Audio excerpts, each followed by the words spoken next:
अस्सलाम वालेकुम। उम्मीद करती हूँ आप सब खैरियत से होंगे। अगर आप हमारे चैनल पे नए हैं तो प्लीज़ हमारे हौसला अफजाई के लिए हमारी वीडियोस को लाइक करें, हमारे चैनल को सब्सक्राइब करें और साथ ही लगे हुए बेल आइकन पे क्लिक करें ताकि आपको हमारी नई आने वाली वीडियोस की रेसिपी नोटिफिकेशन मिलती रहे। आज मैं आपको बहुत ही मज़ेदार और आसान अफ़गानी संदल बनाना सिखाऊंगी। इसको पश्तो में संदल कहा जाता है। इसका टेक्सचर बिल्कुल बर्फ़ी जैसा होता है। तो संदल बनाने के लिए यहाँ मैंने 1 लीटर दूध लिया है। यहाँ मैं फुल क्रीम और पल्स दूध इस्तेमाल कर रही हूँ। आप चाहे तो आप खुला दूध भी इस्तेमाल कर सकते हैं। और 3 कप यहाँ मैं चीनी यूज़ कर रही हूँ। अगर आप 4 कप दूध लेंगे तो उसमें 2 कप चीनी डाल दीजिएगा। और साथ ही यहाँ मैं 1 टीस्पून चाय की पत्ती यूज़ कर रही हूँ कलर देने के लिए। और गार्निश के लिए यहाँ मैं पिस्ता और बादाम क्रश किया हुआ यूज़ कर रही हूँ। जिस ट्रे में आप निकालेंगे वो ट्रे उसमें आप बटर पेपर लगा दें और उसे ऑयल से थोड़ा सा ग्रीस कर लें। यहाँ मैंने पैन गरम होने के लिए रख दिया था। साथ ही मैं इसमें दूध डाल दूँगी।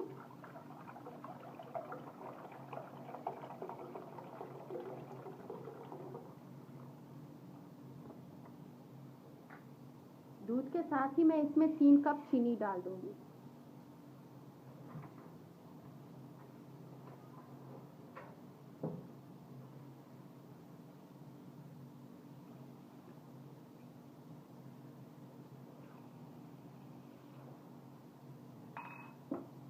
और इसे बॉयल आने तक और चीनी हल कर लेने तक चम्मच चलाते रहना है। उसके बाद इसे मीडियम फ्लेम पे आपने छोड़ देना है और वक्फे वक्फे से चम्मच चलाते रहना है।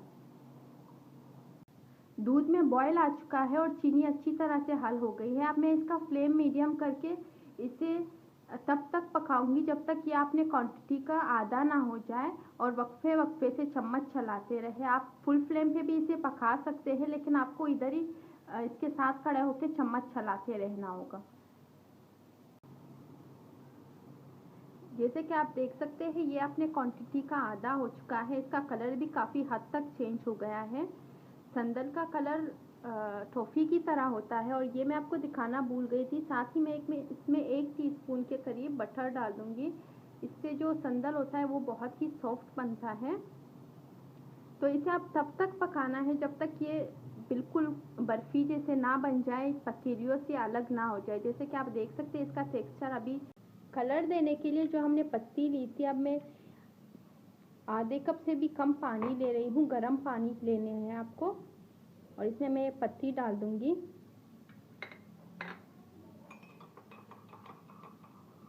और इसे 2 से 3 मिनट तक साइड में रख देना है ताकि इसमें अच्छे से कलर आ जाए।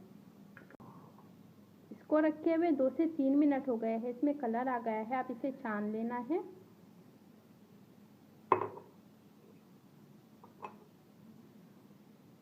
और इस पत्ती को इस संदल में डाल देना है ताकि इसका कलर टॉफ़ी जैसा बन जाए। आप अपने हिसाब के मुताबिक कम ज़्यादा पत्ती डाल सकते हैं, कलर के ऊपर है।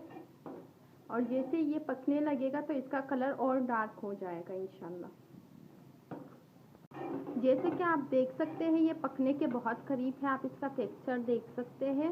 इस पॉइंट पे आपने लगातार चम्मच चलाते रहना है, 1 मिनट के लिए भी नहीं रुकना। तो इसे थोड़ा सा और पकाना है, उसके बाद इसे हम निकाल देंगे। जैसे कि आप देख सकते हैं ये पैन से बआसानी अलग हो रहा है और इसमें ये बबल्स भी बन रहे हैं। तो इसका मतलब आप इसका टेक्सचर देख सकते हैं, ये तैयार हो गया है। अब हम इसे निकाल लेंगे। अब इसे निकालते जाना है आराम से, गरम गरम ही।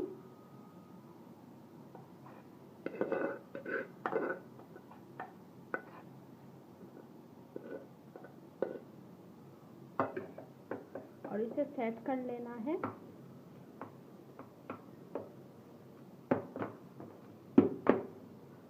और थोड़ा सा टैप कर लेना है।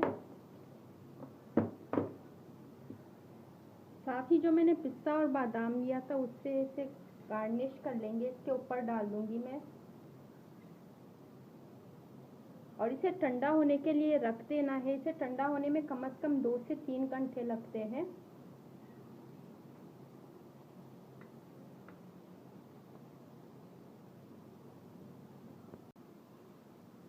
इसे रखे हुए आधा घंटा हो गया है।